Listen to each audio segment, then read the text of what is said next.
하나님 감사합니다. 이스라엘의 찬송 중에 계시는 주여, 주는 거룩하시니이다. 우리 예배 가운데 하늘 문을 여시고 임재하옵소서. 우리의 찬양 가운데 임재하옵소서. 영원토록 함께하여 주시옵소서. 성령이 말씀하시는 하나님의 말씀 듣고 교회와 주의 성도들이 살게 하옵소서. 예수님의 이름으로 기도하옵나이다. 아멘. 사랑하는 성도 여러분, 행복하십시오. 행복하십시오. 성령 충만하십시오. 하나님 우리 아버지와 우리 구주 예수 그리스도로부터 은혜와 평강이 있기를 주님의 이름으로 축원합니다. 아멘. 예수 그리스도의 부활은 인류 역사 가운데 최대의 기적이며 기쁨과 감격이 넘치는 사건입니다. 예수 그리스도의 부활은 위로와 소망과 희망과 생명의 사건입니다. 예수 그리스도께서 죄와 사망의 권세를 깨뜨리시고 무덤에서 3일 만에 부활하셨습니다. 누구든지 예수 그리스도를 믿기만 하면 죄와 사망에서 해방되어 구원받고 존귀한 하나님의 자녀로 새로운 피조물로 그 신분이 변화됩니다.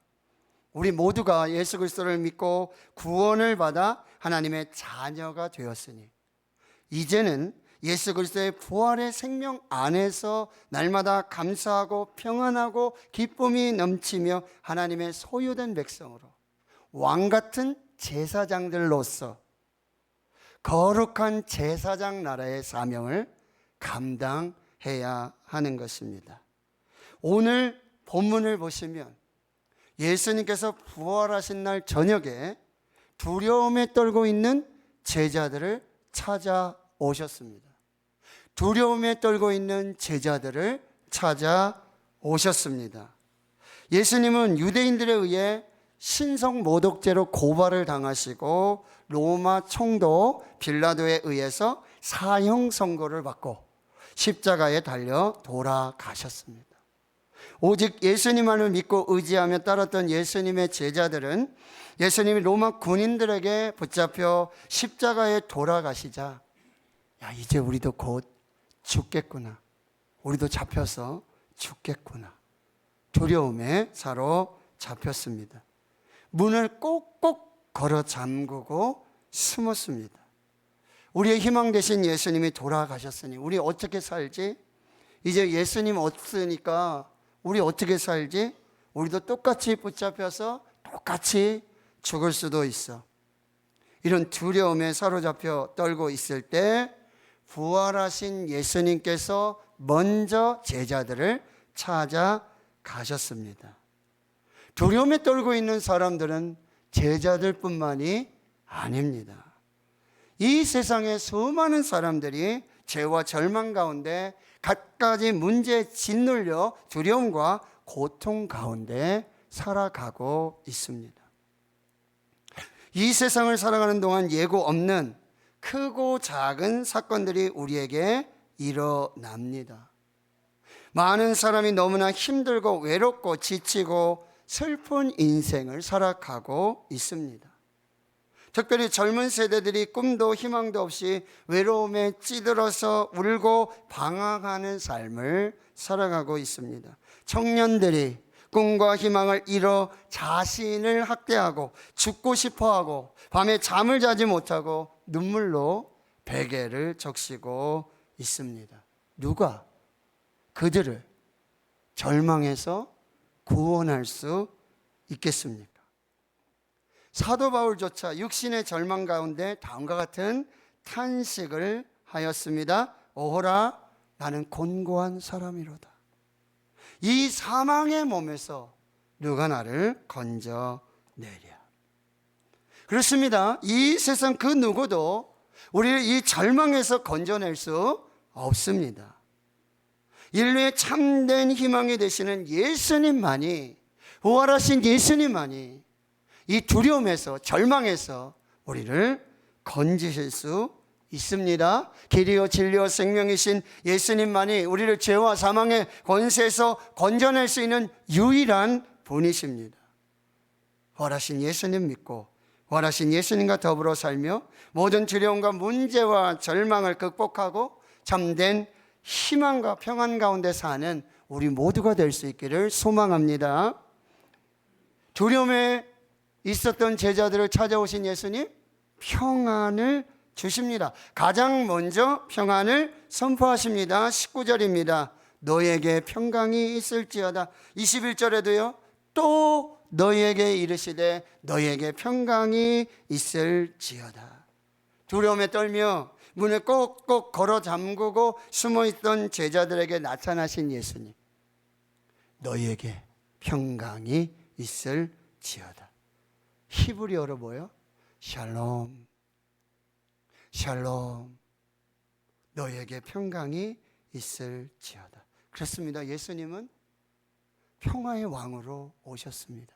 지극히 높은 곳에서는 하나님께 영광, 땅에서는 기뻐하심을 입은 사람들 중에 평화로다. 죄와 절망에 처한 우리 모두에게, 두려움에 떨고 있는 우리 모두에게 예수님이 찾아오셔서 샬롬을 선포하고 계십니다.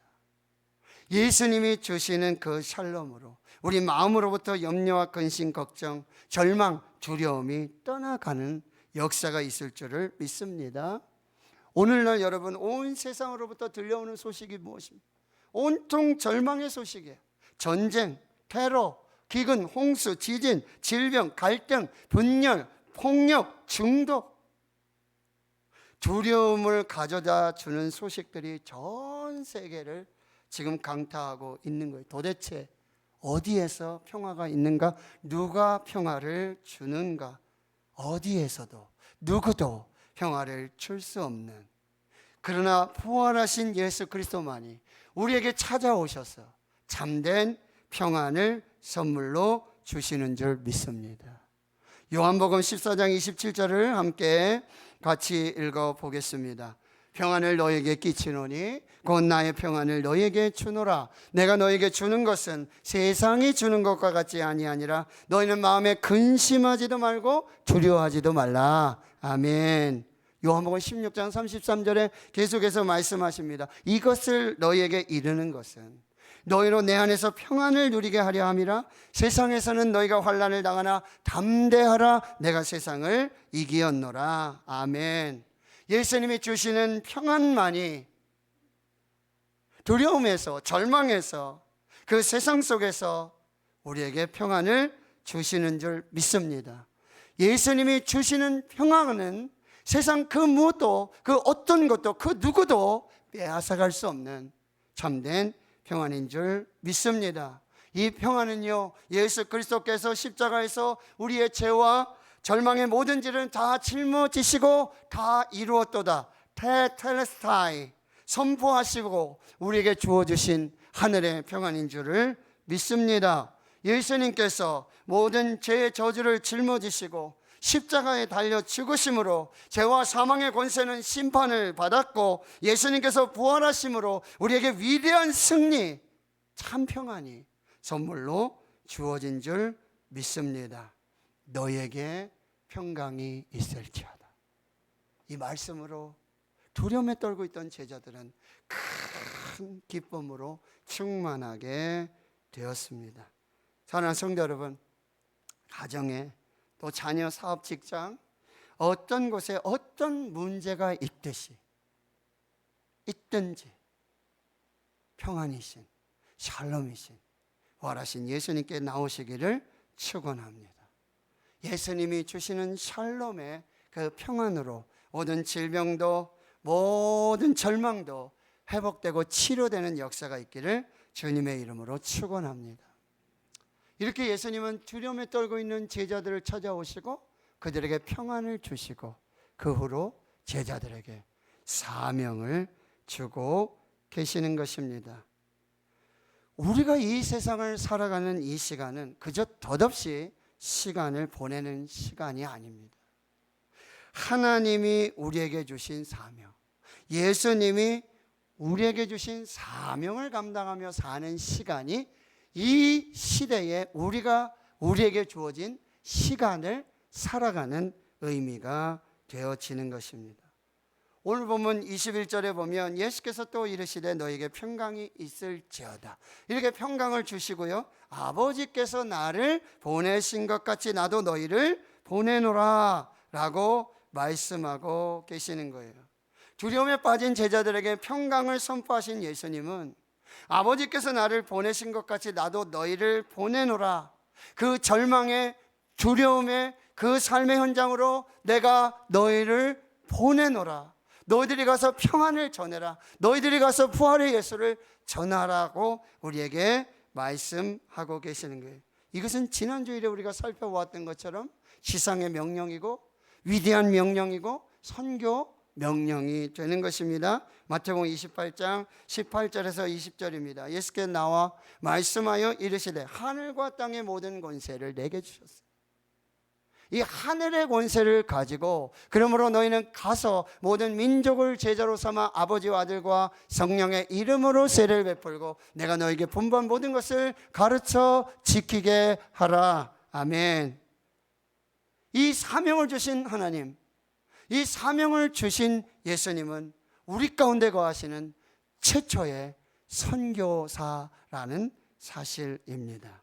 1140여 년 전에 하나님께서 이 땅에 선교사님을 보내주셔서 이 나라 이 민족이 이렇게 복음으로 하나님의 은혜 속에 살게 됐어요. 근데 여러분 보십시오. 가장 먼저 우리에게 복음을 전해주신 140년의 선교사 이전에 가장 먼저 우리에게 복음을 전해주신 선교사가 있습니다. 복음 자체이시고 하나님으로부터 직접 보냄을 받은 선교사, 바로 예수 그리스도이십니다. 아버지께서 나를 보내신 것 같이 나도 너희를 보내노라. 예수님은요, 하나님 아버지께서 이 세상 속으로 복음을 위해서, 생명을 위해서, 구원을 위해서 하나님께서 이 세상에 보내주신 최초의 하나님의 선교사이십니다. 예수님 오셔서 이 선교의 사명을 감당하셨어요. 어디까지? 죽기까지, 십자가에 죽기까지, 부활하시고 승천하시고 다시 오실 그 약속으로 이 복음의 선교의 사명을 감당하셨다라고 하는 거예요. 이제 예수님이 최초로 하나님으로부터 세상으로 파송받은 예수 그리스도께서 이제 아버지께서 나를 보내신 것 같이 나도 너희를 보내노라. I am sending you. 나는 너를 파송한다라고 말씀하고 있어요. 어디로요? 우리 가정으로, 직장으로, 자녀에게로, 삶의 현장으로, 아직 예수 그리스도를 알지 못하는 이 영혼들에게 아버지께서 나를 보내신 것 같이 나도 너희를 보내노라. 선교사로 파송하고 계시는 거예요. 누군가 복음을 전하지 않으면 어떻게 예수님을 알고 어떻게 예수님을 믿고 어떻게 구원을 받을 수 있을까? 이게 사도 바울의 우리에게 주시는 말씀이에요. 로마서 10장 14절에서 15절. 그런즉 그들이 믿지 아니하는 일을 어찌 부르리요? 듣지도 못한 일을 어찌 믿으리요? 전파하는 자가 없이 어찌 들으리요? 보내심을 받지 아니하였으면 어찌 전파하리요? 기록된 바 아름답도다. 좋은 소식을 전하는 자의 발이여 함과 같으니라 라고 말씀하는 거예요. 여러분, 우리 모두는 세상 속으로, 세상을 향하여서 예수님의 복음을 전파하라고 보냄을 받은 선교사라는 사실입니다. 우리가 가지 않고 우리가 전하지 않으면, 온 세상을 향한 선교가 중단되어지면 세상 사람들은요, 죄와 사망과 사단의 종노릇하며 평생을 살아가다 죽어서 영원한 형벌을 받을 수밖에 없다라는 사실이에요. 하나님의 마음이 무엇입니까? 디모데전서 2장 4절이에요. 하나님은 모든 사람이 구원을 받으며 진리를 아는 데 이르기를 원하시느니라. 이게 하나님의 마음이에요. 하나님은요, 모든 사람이 구원을 받으며 진리를 아는 데 이르기를 원하시는데, 그 하나님 구원받게 하시기 위해, 진리를 알게 하시기 위해 하나님으로부터 파송받은 최초의 선교사이신 예수님의 파송을 받아서 세상으로 보냄받은 저와 여러분을 통해 모든 사람이 구원을 받고 진리를 아는 데 이르는 그 선교를 이루시기를 원한다라는 사실입니다. 그래서 우리를 선교사로 세상에 파송하시는 거고요. 예수님이 이 땅에 사셨던 그 선교사의 삶을 살도록 우리를 격려하시는 거예요. 요한복음 6장 38절, 내가 하늘에서 내려온 것은 내 뜻을 행하려 함이 아니요 나를 보내신 이의 뜻을 행하려 함이라. 하나님으로부터 세상으로 파송받으신 최초의 선교사님 예수 그리스도는 이 땅에 오셔서 절대로 자기 뜻대로 살지 않으셨어요. 자기 마음대로 살지 않으셨어요. 자기 가고 싶은 대로 가지 않으셨어요. 하나님이 보내시는 곳으로, 하나님이 가라 하시는 곳으로 하나님의 마음을 품고 세상을 향하여 이 최초의 선교 사역을 감당하셨다는 거예요. 하나님의 뜻대로, 아버지의 뜻대로. 그럼 예수님이 보내신 이의 뜻은 무엇인가요? 요한복음 6장 40절, 내 아버지의 뜻은 아들을 보고 믿는 자마다 영생을 얻는 이것이니. 아멘. 예수님을 세상에 최초의 선교사로 보내신 하나님의 아버지의 뜻은 예수 그리스도를 믿고 구원을 받고 영생을 얻게 하려는 뜻이었다는 거예요. 사람 살리는 일, 생명 살리는 일, 그게 하나님의 뜻이었고, 하나님으로부터 파송받은 최초의 선교사 예수 그리스도는 이 땅에 그 아버지의 뜻을 이루려고, 생명을 살리려고, 사람을 살리려고 십자가에서 죽으시고 부활하시고 믿는 자마다 멸망치 않은 영생을 주시는 그 사명을 감당하게 되었다라고 하는 거예요. 자, 마지막으로, 그럼 이 선교의 사명은 오직 성령으로, 오직 성령으로 감당할 수 있어요. 22절에 말씀하세요. 이 말씀을 하시고 그들을 향하여 숨을 내쉬며 이르시되 성령을 받으라, 성령을 받으라. 사도행전 1장 8절에 오직 성령이 너에게 임하시며 너희가 권능을 받고 예루살렘과 온 유대와 사마리아 땅끝까지 이르러 내 증인이 되리라. 아멘. 우리는 오직 성령으로, 오직 성령 충만으로 이 땅에 보냄을 받은 선교사의 사명을 감당하고 선교사의 삶을 살 수가 있게 되어지는 거죠. 예수 그리스도의 제자들이 성령의 충만을 받고, 여러분, 비로소 나가서 하나님의 나라의 복음을 전하기 시작할 때 병든 자는 고침을 받고, 문제 있는 자는 문제가 해결되어지고, 절망 속에 있는 자들은 소망과 희망과 꿈을 가지게 되었다라는 사실이에요. 오늘 우리를 파송하시면서 성령님과 함께 보내시는 것입니다. 가정으로 성령님과 함께, 자녀들에게로 성령님과 함께, 다음 세대로 성령님과 함께, 일터로 성령님과 함께, 우리의 삶의 현장에 성령님과 함께 우리를 파송하고 계실 때, 주님, 내가 여기 있사오니 나를 보내소서. 성령의 충만을 주시옵소서. 성령의 능력으로 가게 하여 주시옵소서. 성령으로 복음을 전하게 하옵소서. 여기 하나님의 역사가 나타나게 되는 줄을 믿습니다. 1960년 로마 올림픽 마라톤 맨발로 우승한 에티오피아의 아베베 비킬라라고 하는 선수, 맨발의 아베베로 알려져 있습니다. 에티오피아의 수도 아디스 아바바에서 약 130km 떨어진 자토라고 하는 작은 마을의 목동이었습니다. 성인이 되어서 에티오피아 셀레시아 황제를 경호하는 군인으로 복무했고, 이 한국 전쟁 때 이 셀레시아 황제가 경호 부대를 우리 대한민국에 파견을 했어요. 그래서 대대장을 경호하는 그 경호원으로 대한민국에 와서 한국 전쟁에도 참전하게 되었습니다. 그 후로 여러분, 마라톤 대회에서 우승을 하게 돼요. 군인 마라톤. 이제 내려주셔도 됩니다. 군인 마라톤 대회 가서 우승을 했는데 그런 두각을 나타내며 1960년도 여러분 로마 올림픽에 나갔는데, 그때 로마 올림픽 구경하러 갔어요. 근데 로마 올림픽 마라톤 선수로 참여한 사람이 발목 부상을 당해가지고 대신 나갈 선수가 필요한 거예요. 그래서 아베베 미킬라 이 선수가 마라톤에 가야 되는데 신발이 없잖아요. 올림픽을 구경하러 갔는데, 그래서 맨발로 올림픽에 참여했는데요, 2시간 15분 16초 세계 신기록으로 우승을 합니다. 그리고 4년 후에 도쿄 올림픽에 나가서 올림픽 2연패를 달성하게 됩니다. 그런데 이 아베베 비킬라에게 예상치 못한 대형 교통사고가 발생하게 되고요. 1969년에 이 교통사고로 목뼈가 부러지고 척추가 손상이 돼서 중상을 입고 하반신 마비가 됩니다. 마라톤 선수 하반신 마비, 할 수 있는 것이 아무것도 없었습니다. 그러나 아베베 비킬라는 크리스천이었고 부활의 신앙을 믿는 사람이었습니다. 다시 상반신을 이용하는 운동을 하게 되고요. 1970년에 노르웨이 장애인 눈썰매 크로스컨트리. 여러분, 에티오피아에는 눈이 내리지 않습니다. 그런데 이 장애인 눈썰매 크로스컨트리 대회에 나가서 메달을 따고요. 그리고 양궁을 해서 또 메달을 따게 되어집니다. 에티오피아 말로 아베베 비킬라는 꽃 봉오리가 핀다라는 의미가 있습니다.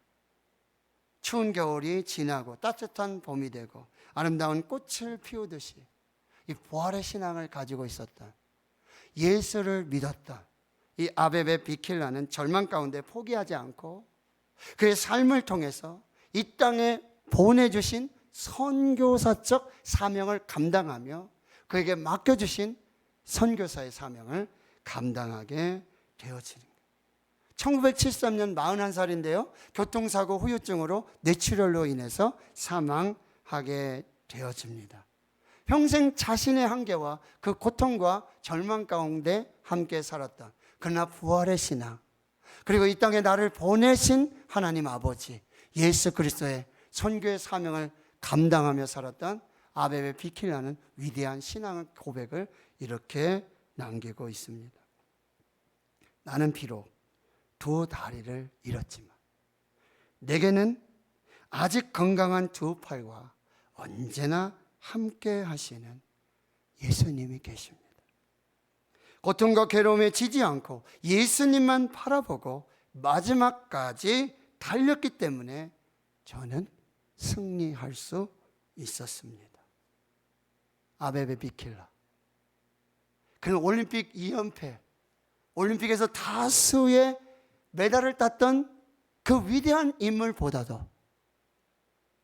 부활의 예수 그리스도를 믿고 부활의 예수께서, 아버지께서 나를 보낸 것 같이 나도 너희를 보내노라, 이 땅에 선교사로 보내신 그 거룩한 사명을 부여잡고 절망의 끝에서 예수 그리스도와 함께 그 부르심의 사명을 감당하며 끝까지 전진하고 전진하고, 그리고 많은 사람들에게 예수 그리스도의 복음과 예수 그리스도의 십자가와 예수 그리스도의 부활과 예수 그리스도의 생명을 전하는 거룩하고 복된 삶을 살았다라고 하는 것입니다. 대한민국 참 어렵습니다. 힘듭니다. 참 두려움이 많습니다. 떨리고 고통이고 절망이고요. 어느 곳 하나 희망을 볼 수 없는 총체적 위기입니다. 그러나 부활하신 예수님이 우리와 함께 하십니다. 지금 여기 계시는 줄 믿습니다. 두려움이 떠나가는 줄 믿습니다. 어둠이 떠나가는 줄 믿습니다. 질병은 치유될 줄 믿습니다. 낙심과 절망은 소망과 희망이 되는 줄을 믿습니다. 하나님으로부터 파송받은 최초의 선교사 예수 그리스도는 오늘 우리에게 이렇게 명령하십니다. 아버지께서 나를 보내신 것 같이 나도 너희를 보내노라.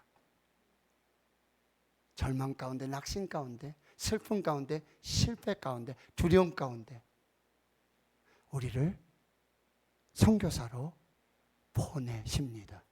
보내셨습니다. 아베베 비킬라와 같이 보내신 곳에 심겨져서 꽃봉오리를 피우는, 복음의 꽃을 피우고 복음의 열매를 맺는 이 거룩한 사명으로 살다가, 아베베 비킬리가 그렇게 살다가 여러분 그 부활하신 주님의 품 안에서 부활의 첫 열매 되신 주님의 품 안에서 영원히 생명을 살듯이 오늘 저와 여러분 이 세상에 파송하시고 보내신 사명을 붙들고 보내신 곳에 심겨져서 거기 꽃 피워서 복음의 열매로 생명의 열매로 이 거룩한 사명을 감당하는 우리 모두 될 수 있기를 축원합니다. 아버지께서 나를 보내신 것 같이 나도 너희를 보내노라. 아멘. 하나님 감사합니다. 부활의 예수 그리스도 오늘 여기 함께 계시는 줄 믿습니다. 평강 주심을 감사합니다. 아버지께서 나를 보내신 것 같이 나도 너희를 보내노라. 저 사망 가운데로, 저 절망 가운데로, 저 질병 가운데로, 저 약함 가운데로 우리를 보내셔서 보내신 곳에 심겨져서 꽃 피우며 복음의 열매 맺고 주님 다시 오실 때 부활의 첫 열매 되신 예수님과 영원한 생명 살게 하시는 그 귀한 사명으로 살게 하여 주시옵소서. 감사드리옵고 예수님의 이름으로 기도하옵나이다. 아멘.